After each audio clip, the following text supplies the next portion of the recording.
નમસ્તે વિદ્યાર્થી મિત્રો, ધોરણ 8 ચેપ્ટર નંબર 14 વિદ્યુત પ્રવાહની રાસાયણિક અસરો. તો સૌથી પહેલા વિદ્યાર્થી મિત્રો, વિદ્યુત પ્રવાહ કોને કહેવામાં આવે છે?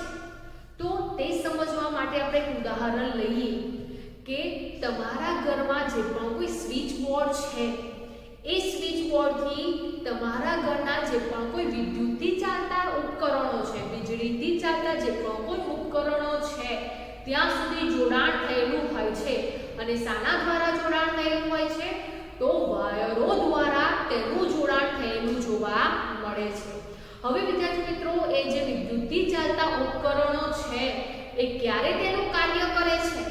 તો જ્યારે સ્વિચ બોર્ડમાં રહેલી સ્વિચને આપણે ચાલુ કરીએ છીએ ત્યારે એ જે પણ કોઈ ઉપકરણ છે એ કાર્ય કરે છે. ઉદાહરણ તરીકે સ્વિચ બોર્ડમાં સ્વિચ બંધ છે અને જે પંખાની સ્વિચ છે એ પંખાની સ્વિચ પણ બંધ છે, તે વખતે પંખો કાર્ય કરતું નથી.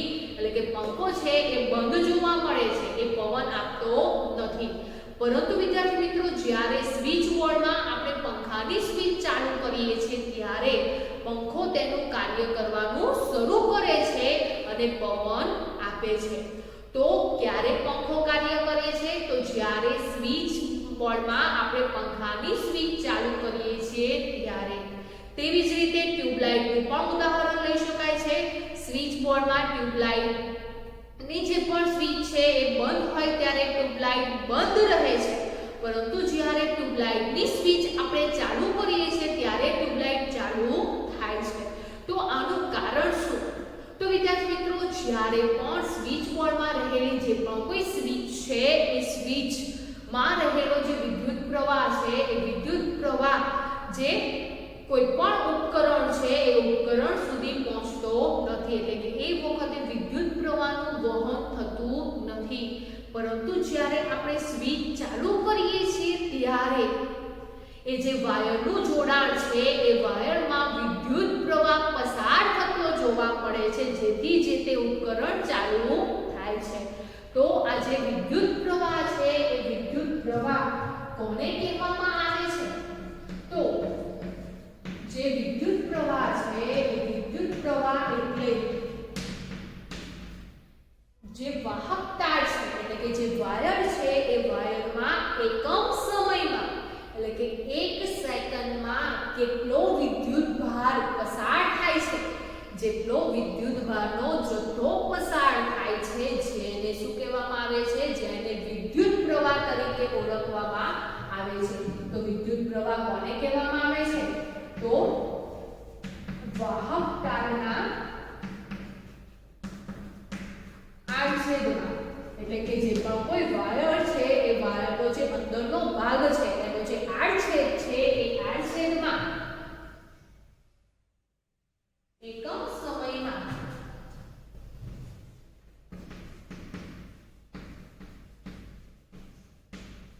પસાર થતો વિદ્યુત ભારનો કુલ જથ્થો, વિદ્યુત ભારના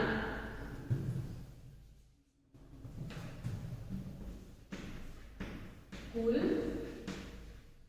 જથ્થાને શું કહેવામાં આવે છે? વિદ્યુત પ્રવાહ તરીકે ઓળખવામાં આવે છે. ટૂંકમાં તમે એમ પણ કહી શકો, એકમ સમયમાં પસાર થતો વિદ્યુત ભારનો જથ્થો.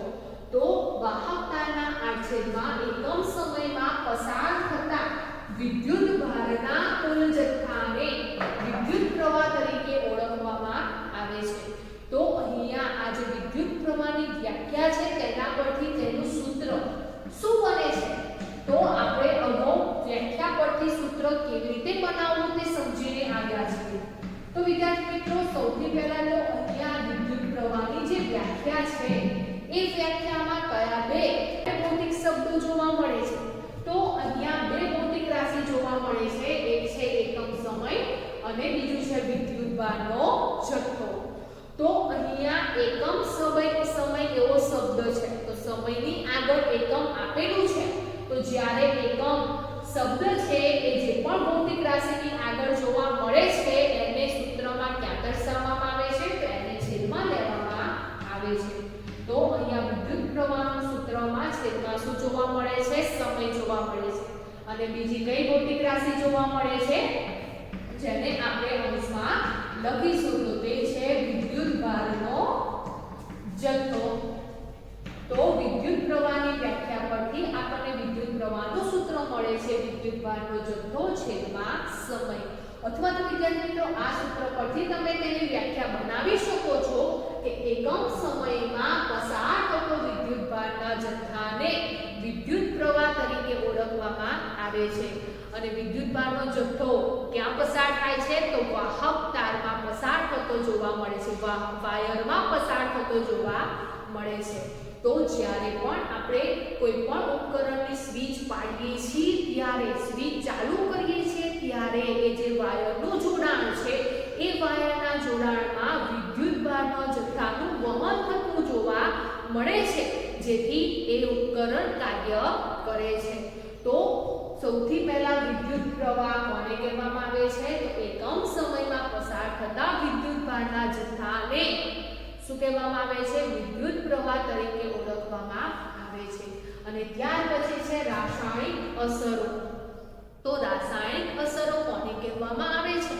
તો વિદ્યાર્થી મિત્રો જ્યારે પણ જે પણ પદાર્થમાં વિદ્યુત પ્રવાહ પસાર થાય છે અને વિદ્યુત પ્રવાહ પસાર થયા પછી એ જે પણ કોઈ પદાર્થ છે એ પદાર્થમાં કોઈ ફેરફાર થાય છે, એ જે ફેરફાર થાય છે જેને શું કહેવામાં આવે છે? જેને રાસાયણિક અસરો કહેવામાં આવે છે. તો આપણે ચેપ્ટર નંબર 14 માં વિદ્યુત પ્રવાહથી જે રાસાયણિક અસરો જોવા મળે છે, ઉત્પન્ન થાય છે તેના વિશે સમજવાનું છે. તો વિદ્યાર્થી મિત્રો સૌથી પહેલા તો તમને ખબર છે કે બીના હાથે કોઈ પણ વીજળીથી ચાલતા ઉપકરણ છે અથવા તો જે સ્વિચ બોર્ડ છે એને અડવામાં આવતું નથી. અથવા તો તમારા વાલીએ તમને ચેતવણી આપેલી હશે કે બીના હાથે ક્યારે પણ સ્વિચ બોર્ડ કે વીજળીથી ચાલતા જે પણ કોઈ ઉપકરણો છે તેને અડવું નહીં. તો શા માટે ચેતવણી આપવામાં આવે છે? તો વિદ્યાર્થી મિત્રો સૌથી પહેલા તો આપણે છઠ્ઠા ચેપ્ટરમાં સમજી ગયા છે કે જે પાણી છે એ પાણી સરળતાથી વિદ્યુતનું વહન કરે છે.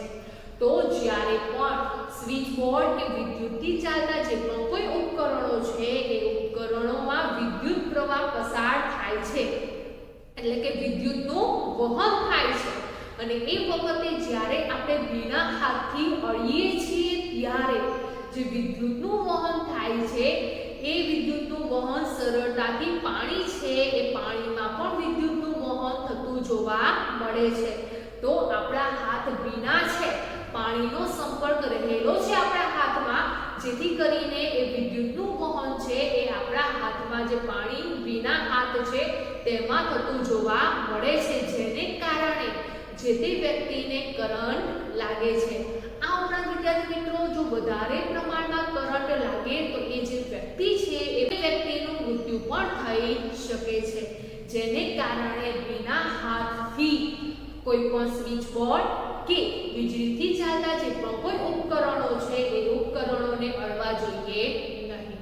તો વિદ્યાર્થી મિત્રો જે પણ કોઈ ઉપકરણોને આપણે અડીએ છીએ અને આપણને કરંટ લાગે છે, શા માટે કરંટ લાગે છે? તો એ ઉપકરણમાં વિદ્યુતનું વહન થાય છે અને વિદ્યુતના વહનથી આપણને કરંટ લાગે છે. તો એવા જે પણ કોઈ પદાર્થો છે જેમાં વિદ્યુતનું વહન થાય છે એવા પદાર્થોને શું કહેવામાં આવે છે? તો એવા પદાર્થોને સુવાહક પદાર્થો તરીકે ઓળખવામાં આવે છે અથવા તો સુવાહકો કહેવામાં આવે છે. તો સુવાહકો કોને કહેવામાં આવે છે? તો જે પદાર્થમાં વિદ્યુતનું વહન સરળતાથી થઈ શકે છે તેવા પદાર્થોને શું કહેવામાં આવે છે? તેવા પદાર્થોને સુવાહકો કહેવામાં આવે છે. આ ઉપરાંત વિદ્યાર્થી મિત્રો કેટલાક પદાર્થો એવા છે જેમાં વિદ્યુતનું વહન થઈ શકતું નથી, એવા જે પદાર્થો છે એવા પદાર્થોને શું કહેવામાં આવે છે? તો એવા પદાર્થોને અવાહકો કહેવામાં આવે છે. તો અવાહકો કોને કહેવામાં આવે છે? તો જે પદાર્થોમાંથી વિદ્યુતનું વહન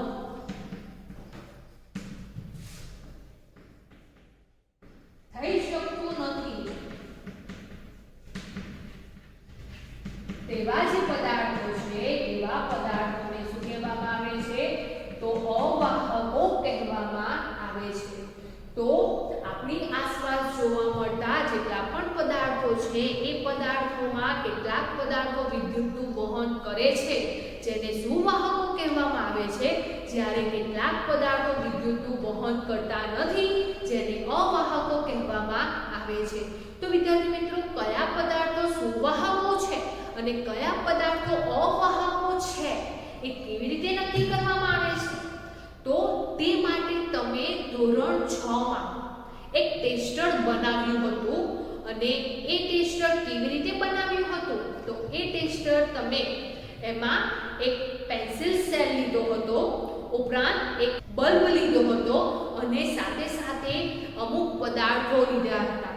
તો વિદ્યાર્થી મિત્રો, ઉદાહરણ તરીકે આપણી આસપાસ જોવા મળતું લોખંડ, એલ્યુમિનિયમ, તાંબુ, રબર, લાકડી, કોલસા જેવા જે પણ કોઈ પદાર્થો છે એ પદાર્થોમાંથી વિદ્યુતનું વહન થાય છે કે નહીં તે ચકાસવા માટે સૌપ્રથમ ટેસ્ટર બનાવવામાં આવે છે.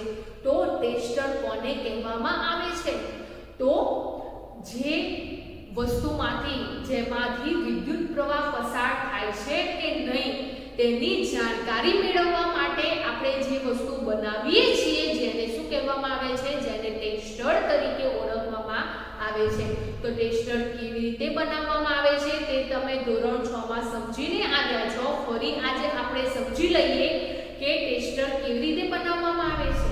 તો સૌથી પહેલા જે પેન્સિલ સેલ છે એ પેન્સિલ સેલની સાથે જે પણ કોઈ વાયરો છે એ વાયરોનું જોડાણ કરવામાં આવે છે. ત્યારબાદ એ જે વાયરો છે એ વાયરનું જોડાણ બલ્બ સાથે કરવામાં આવે છે અને ત્યારબાદ વિદ્યાર્થી મિત્રો, આ જે પણ કોઈ બે ખુલ્લા વાયરના છેડા છે, તારના જે છેડા છે એ બંને છેડા સાથે આપણે જે પણ કોઈ પદાર્થો લીધેલા છે એ પદાર્થોનું જોડાણ કરવામાં આવે છે. તો જ્યારે પણ આપણે પદાર્થોનું જોડાણ કરીએ છીએ ત્યારે જો એ પદાર્થમાંથી વિદ્યુતનું વહન થશે તો જે બલ્બ છે એ બલ્બ પ્રકાશિત થશે અને જો જે પદાર્થમાંથી વિદ્યુતનું વહન થઈ શકતું નથી ત્યારે બલ્બ પ્રકાશિત થતો નથી. તેને આધારે આપણે સુવાહકો અને અવાહકો પદાર્થોનું વર્ગીકરણ કરી શકીએ છીએ, એટલે કે સુવાહકો અને અવાહકોને નક્કી કરી શકીએ છીએ. તો વિદ્યાર્થી મિત્રો, તે માટે અહીંયા આ જે ટેસ્ટર છે એટલે કે આ જે આકૃતિ છે એ આકૃતિમાં પદાર્થ તરીકે આપણે કોલસો લીધેલો છે. તો અહીંયા જ્યારે આપણે કોલસો લઈએ છીએ ત્યારે શું બલ્બ પ્રકાશિત થશે? તો ના વિદ્યાર્થી મિત્રો, જ્યારે પણ આપણે પદાર્થમાં કોલસો લઈએ છીએ ત્યારે બલ્બ પ્રકાશિત થતો નથી. તેવી જ રીતે અહીંયા આપણે રબર લીધેલું છે તો શું બલ્બ પ્રકાશિત થશે? તો ના વિદ્યાર્થી મિત્રો, ત્યારે પણ બલ્બ પ્રકાશિત થતો નથી. તો જે કોલસો અને રબર જેવા પદાર્થો આપણે લીધેલા છે જેનું ટેસ્ટ કરવામાં આવે છે ત્યારે બલ્બ પ્રકાશિત થતો નથી. તો એનો અર્થ શું થાય છે? તો એવા પદાર્થોમાં વિદ્યુતનું વહન થતું નથી. તો એવા પદાર્થોને શું કહેવામાં આવે છે? તો એવા પદાર્થોને અવાહકો કહેવામાં આવે છે. તો ઉદાહરણ તરીકે કોલસો, રબર, લાકડું, પ્લાસ્ટિક જેવા જે પણ કોઈ પદાર્થો છે એ પદાર્થોમાંથી વિદ્યુતનું વહન થઈ શકતું નથી માટે તેમને અવાહકો કહેવામાં આવે છે. અને જ્યારે વિદ્યાર્થી મિત્રો કોલસો અને રબરની જગ્યાએ લોખંડનો ટુકડો લેવામાં આવે છે અથવા તો સ્ટીલની કોઈ ચમચી લેવામાં આવે છે ત્યારે શું વિદ્યુતનું વહન થશે? તો હા વિદ્યાર્થી મિત્રો, તે વખતે વિદ્યુતનું વહન થાય છે અને બલ્બ પ્રકાશિત થતો જોવા મળે છે. તો એવા જે પણ કોઈ પદાર્થો છે એ પદાર્થોને શું કહીશું આપણે? તો એવા પદાર્થોને સુવાહકો કહેવામાં આવે છે. તો ઉદાહરણ તરીકે લોખંડ, એલ્યુમિનિયમ, તાંબુ જેવા જે પણ કોઈ પદાર્થો છે એને શું કહેવામાં આવે છે? એને સુવાહકો કહેવામાં આવે છે. ત્યારબાદ વિદ્યાર્થી મિત્રો, કેટલાક પદાર્થો એવા છે જે સરળતાથી વિદ્યુતનું વહન કરી શકતા નથી. એટલે કેટલાક પદાર્થોમાં વિદ્યુતનું વહન થાય છે પણ સરળતાથી થઈ શકતું નથી. એવા જે પદાર્થો છે જેને શું કહેવામાં આવે છે? તો એવા પદાર્થોને મંદ વાહકો તરીકે ઓળખવામાં આવે છે. તો મંદ વાહકો કોને કહેવામાં આવે છે? તો જે પદાર્થોમાંથી વિદ્યુતનું વહન સરળતાથી થઈ શકતું નથી તેવા પદાર્થોને શું કહેવામાં આવે છે? મંદ વાહકો કહેવામાં આવે છે. તો વિદ્યાર્થી મિત્રો, જે પદાર્થો છે એ પદાર્થોમાંથી વિદ્યુતનું વહન થાય છે કે નહીં તેને આધારે પદાર્થોને 3 ભાગમાં વિભાજિત કરેલા છે. કયા 3 ભાગમાં વિભાજિત કરેલા છે? તો સુવાહકો, અવાહકો અને મંદ વાહકો. સુવાહકો કોને કહેવામાં આવે છે? તો જે પદાર્થમાં સરળતાથી વિદ્યુતનું વહન થઈ શકે છે એવા પદાર્થોને સુવાહકો કહેવામાં આવે છે. મંદ વાહકો કોને કહેવામાં આવે છે? તો જે પદાર્થોમાંથી વિદ્યુતનું વહન થાય છે પરંતુ સરળતાથી થતું નથી એવા પદાર્થોને મંદ વાહકો કહેવામાં આવે છે. અને અવાહકો કોને કહેવામાં આવે છે? તો જે પદાર્થોમાંથી વિદ્યુતનું વહન થઈ શકતું જ નથી, થતું જ નથી એવા પદાર્થોને અવાહકો કહેવામાં આવે છે. તો વિદ્યાર્થી મિત્રો, અહીંયા આપણે જુદા જુદા પ્રવૃત્તિ દ્વારા જે અવાહક અને સુવાહક પદાર્થો છે એમને વર્ગીકૃત કર્યા. તો એ પદાર્થો કેવા છે? તો એ પદાર્થો ઘન સ્વરૂપે જોવા મળે છે. તો ઘન સ્વરૂપમાં રહેલા જે પણ કોઈ પદાર્થો છે એ પદાર્થોમાં કેટલાક પદાર્થોનું વિદ્યુત વહન કરી શકે છે જ્યારે કેટલાક પદાર્થો વિદ્યુતનું વહન કરી શકતા નથી.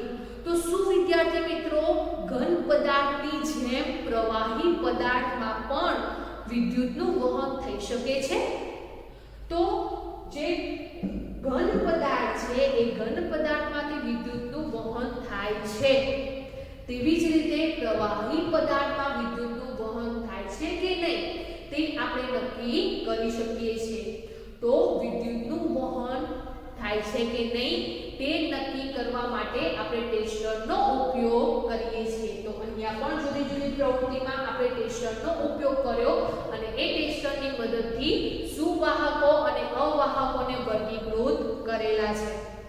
તેવી જ રીતે પ્રવાહીમાંથી વિદ્યુતનું વહન થાય છે કે નહીં તે ચકાસવા માટે પણ ટેસ્ટરનો ઉપયોગ થાય છે.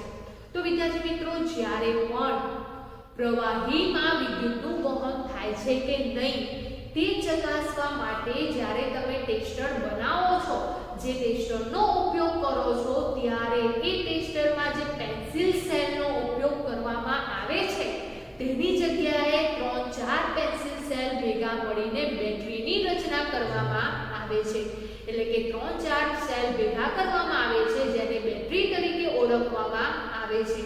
તો પ્રવાહીમાં વિદ્યુતનું વહન થાય છે કે નહીં તે ચકાસવા માટે સેલની જગ્યાએ બેટરીનો ઉપયોગ કરવામાં આવે છે. એટલે જે ટેસ્ટર છે એ ટેસ્ટરમાં બેટરીનો ઉપયોગ કરવામાં આવે છે.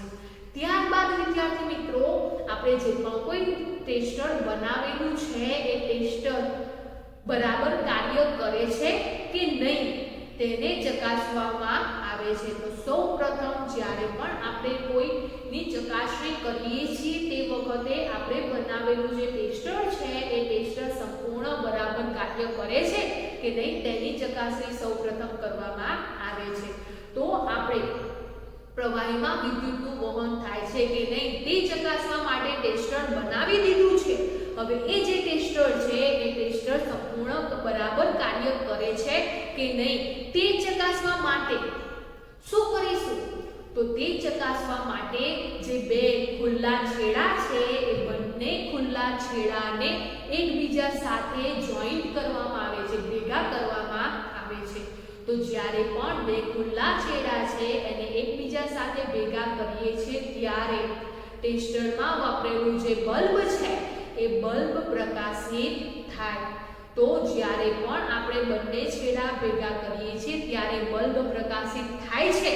તો આપણે બનાવેલું જે ટેસ્ટર છે એ બરાબર કાર્ય કરે છે. પરંતુ વિદ્યાર્થી મિત્રો કેટલીક વખત ટેસ્ટર બનાવ્યા પછી જ્યારે આપણે બંને છેડાને એકબીજા સાથે ભેગા કરીએ છીએ ત્યારે બલ્બ પ્રકાશિત થતો નથી. તો કેટલીક વાર બલ્બ પ્રકાશિત થતો નથી કેમ? એના કારણો કયા હોઈ શકે? તો સૌથી પહેલા તો વિદ્યાર્થી મિત્રો આપણે જે પણ કોઈ વાયરોનું જોડાણ કરેલું છે એ જોડાણ ઢીલું હોય, વ્યવસ્થિત જોડાણ થયું ન હોય, એને કારણે પણ વિદ્યુત બલ્બ પ્રકાશિત થઈ શકે નહીં. ત્યારબાદ બીજું કારણ એ હોય કે જે વિદ્યુત બલ્બ આપણે ટેસ્ટરમાં વાપરેલો છે એ વિદ્યુત બલ્બ ઉડી ગયો હોય, એટલે કે બંધ થઈ ગયો હોય, જેને કારણે પણ બલ્બ પ્રકાશિત થતો નથી. ત્રીજું કારણ એ હોય કે આપણે બેટરીમાં જે પણ કોઈ સેલનો ઉપયોગ કરેલો છે એ જે બેટરી છે એ બેટરી પણ બંધ હોય, સેલ છે એ સેલ કેવા હોય? બંધ હોય, જેને કારણે પણ બલ્બ પ્રકાશિત થઈ શકતો નથી. તો વિદ્યાર્થી મિત્રો જ્યારે પણ આપણે એ ટેસ્ટ કરીએ છીએ, ટેસ્ટર બનાવીને આપણે જ્યારે ટેસ્ટર બરાબર કાર્ય કરે છે કે નહીં એ ચકાસતા વખતે જ્યારે બલ્બ પ્રકાશિત થતો નથી ત્યારે કયા કયા કારણો જોવા મળે છે? તો ટેસ્ટરમાં બલ્બ પ્રકાશિત ન થાય તેવી સ્થિતિ, કે જે સ્થિતિમાં બલ્બ પ્રકાશિત ન થાય તો સૌથી પહેલા તો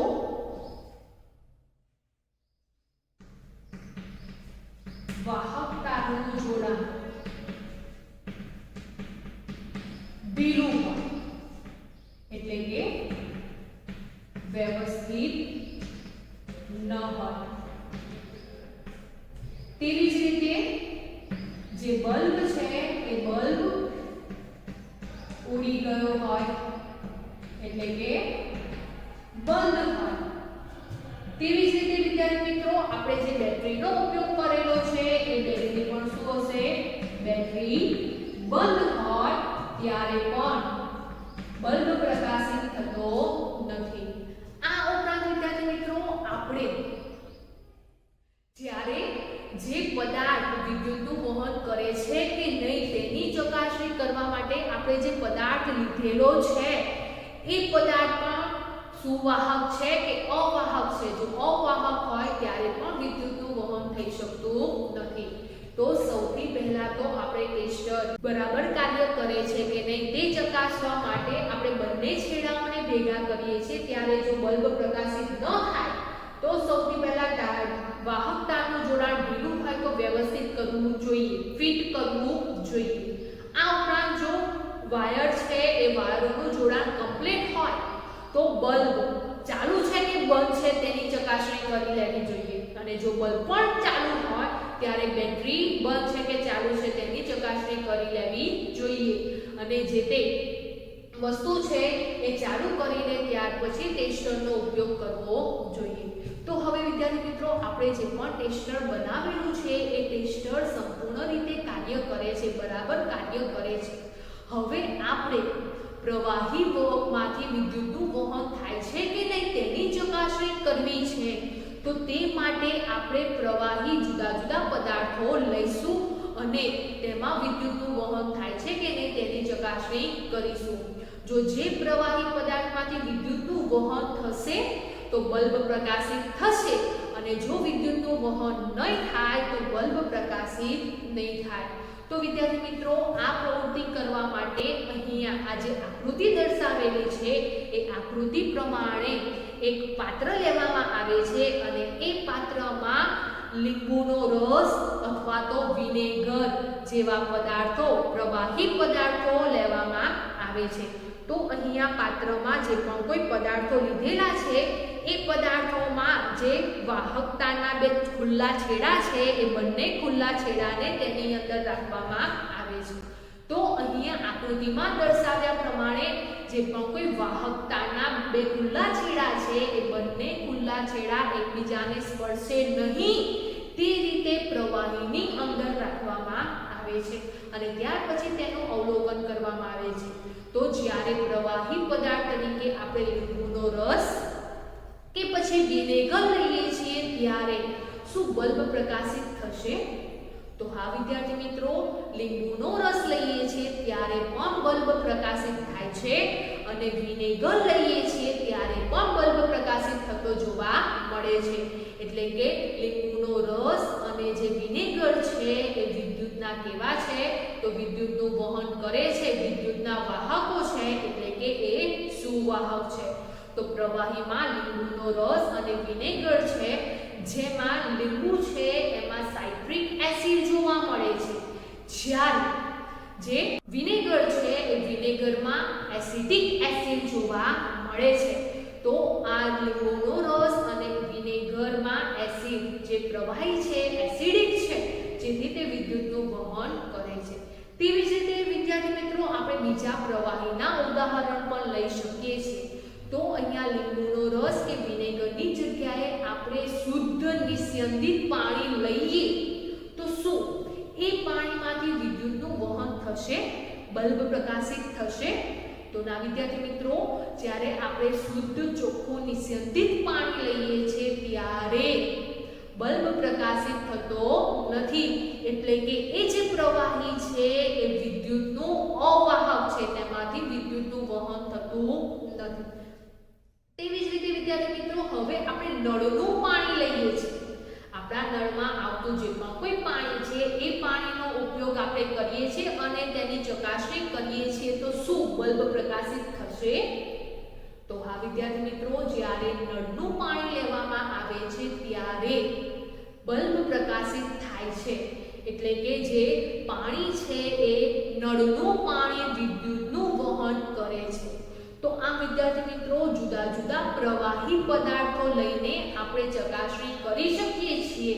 ત્યારે કેટલાક પદાર્થોમાં વિદ્યુતનું વહન થઈને બલ્બ પ્રકાશિત થતો જોવા મળે છે અને જ્યારે અમુક પદાર્થોમાં વિદ્યુતનું વહન થતું નથી, જેથી બલ્બ પણ પ્રકાશિત થતો નથી. તો આમ આ જે પ્રવૃત્તિ છે એ પ્રવૃત્તિ દ્વારા આપણે સમજ્યા કે પ્રવાહી પદાર્થોમાંથી પણ વિદ્યુતનું વહન થઈ શકે છે. તો જે પ્રવાહી પદાર્થમાંથી વિદ્યુતનું વહન થાય છે જેને સુવાહકો કહેવામાં આવે છે અને જે પદાર્થોમાંથી વિદ્યુતનું વહન થતું નથી તેને અવાહકો કહેવામાં આવે છે. તો પ્રવાહીમાં સુવાહકો કયા કયા છે? તો લીંબુનો રસ, વિનેગર, નળનું પાણી અને એવી જ રીતે અવાહક કયા છે? તો શુદ્ધ નિસ્યંદિત જે પાણી છે એ વિદ્યુતનું કેવું જોવા મળે છે? અવાહક જોવા મળે છે. હવે વિદ્યાર્થી મિત્રો, આપણે અહીંયા પ્રવાહીમાંથી વિદ્યુતનું વહન થાય છે કે નહીં એની ચકાસણી માટે જે બેટરી લીધેલી છે, એટલે કે સેલની જગ્યાએ બેટરી લીધેલી છે, તો શા માટે સેલ લેવામાં આવતો નથી? તો વિદ્યાર્થી મિત્રો, જ્યારે આપણે સેલનો ઉપયોગ કરીએ છીએ તે દરમિયાન વિદ્યુતનું વહન કરતા જે પ્રવાહી પદાર્થો છે એ બલ્બને ઝાંખો પ્રકાશિત કરે છે. બલ્બ પ્રકાશિત તો થાય છે પણ કેવો થાય છે? ઝાંખો પ્રકાશિત થાય છે, જેને કારણે સેલની જગ્યાએ આપણે ટેસ્ટરમાં બેટરીનો ઉપયોગ કરે છે. આ ઉપરાંત વિદ્યાર્થી મિત્રો, એક વસ્તુ એ ધ્યાનમાં રાખવાની છે, જ્યારે તમે આ પ્રવૃત્તિ કરો છો ત્યારે જ્યારે ટેસ્ટર બરાબર કાર્ય કરે છે કે નહીં એની ચકાસણી કરો છો તે દરમિયાન જે બંને ખુલ્લા છેડા છે એ બંને ખુલ્લા છેડાને એકબીજા સાથે વધારે સમય સુધી જોડી રાખવામાં આવતા નથી. શાને કારણે?